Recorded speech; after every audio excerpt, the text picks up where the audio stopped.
Students, మీ వర్క్ని delay చేసుకుంటూ వచ్చి లాస్ట్ మినిట్లో టెన్షన్గా వర్క్ కంప్లీట్ చేస్తూ మిమ్మల్ని మీరు ఎన్నిసార్లు బ్లేమ్ చేసుకున్నారు? లాస్ట్ మినిట్లో ప్రెషర్గా ఫీల్ అవుతూ మీ స్టడీస్ మీద మీరు ఫోకస్ చేయగలుగుతున్నారా? మీరు కష్టపడి చదివింది మీ మెమరీలోకి ఫీడ్ అవుతుందా? ఒకసారి చెక్ చేసుకోండి. లాస్ట్ మినిట్లో స్ట్రెస్ వల్ల మన వర్క్ని మనం ఫుల్ ఫ్లెడ్జ్ కంప్లీట్ చేయగలుగుతున్నామా? మన ఎదురుగా ఉన్న వస్తువు కనపడక మనం ఎన్నిసార్లు వెతుక్కున్నాము? మనల్ని మనం బ్లేమ్ చేసుకుంటూ ఎన్నిసార్లు గిల్టీగా ఫీల్ అయ్యాము? అదే వర్క్ని మనం ఫోకస్ చేస్తూ మైండ్ఫుల్నెస్గా చేస్తే మంచి రిజల్ట్ వస్తుంది కదా. మనం కష్టపడిన వర్క్కి మంచి రిజల్ట్ వస్తే హ్యాపీనెస్ డిఫరెంట్ కదా, కాదంటారా? ఆ హ్యాపీనెస్ కావాలంటే ఈ టిప్స్ని ఫాలో అవ్వండి. టిప్ నెంబర్ 1, మీకున్న వర్క్ని లిస్ట్ అవుట్ చేసుకోండి.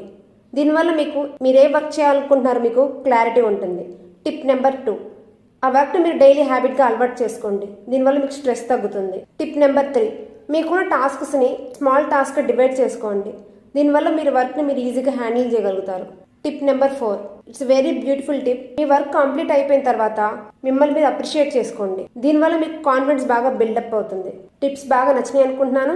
Follow me for more updates and join with me. This is future హై విత్ అన్లా. Your journey, your have, your future.